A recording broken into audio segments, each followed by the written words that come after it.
Hi, I'm Ava. And I'm Malachi. And we're going to play for you a piece today that's a traditional Southern Italian Christmas song that was originally written for an instrument called a zampogna. Would you like to talk about the zampogna? Sure. The zampogna is a member of the bagpipe family. This is also a member of the bagpipe family, but it's German. Unfortunately, we don't have a zampogna today. We're still saving up. But like all of the members of the bagpipe family, both the zampogna and this German instrument work pretty much the same way. Basically, we just have tubes that go in all directions, and these tubes are connected by a central bag that I use like a second set of lungs, and I fill it with air, and when I squeeze the air out of it, it forces the air through the different tubes, and then that air vibrates reeds, like little thin pieces of wood that are inside of the instrument. But the really cool thing about the zampogna is that it has not one, but two chanters. This is the chanter. It's the tube where you can change the pitch of the melody you're playing. And so on the zampogna, you have both of these playing at the same time. They often play in thirds together.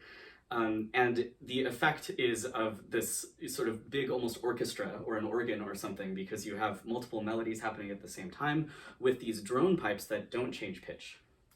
So we don't have a zampogna for you today, but the two instruments that we have for you today kind of sound like a zampogna when they're played together. So the one that I'm holding is called a hurdy-gurdy, and just like the bagpipe, this is a drone instrument, but instead of a wind instrument, this is a string instrument. So I've got several strings inside, and in order to play the strings, I turn this crank, which turns a wheel, which makes the strings vibrate. There are keys here that are connected to tangents that change the pitch of some of the strings, whereas the other strings stay the same pitch. And so we've got melodies and drones happening at the same time. And so this tune that was written for the zampogna will be able to play in thirds together instead of just on one big zampogna. And so we'll get that zampogna effect. You might recognize this tune from Handel's Messiah. Handel lived in Italy when he was a young man and heard zampogna players and was inspired, like many other Baroque composers, to incorporate that sort of sound world into his compositions.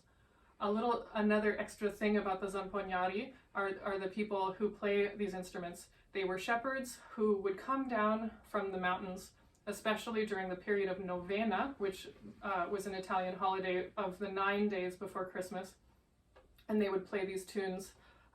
And these people were considered quite sacred because they were considered the custodians of the music that the angels played and sang at the birth of Christ.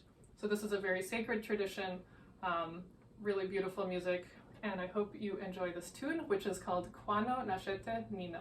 Thanks so much for listening.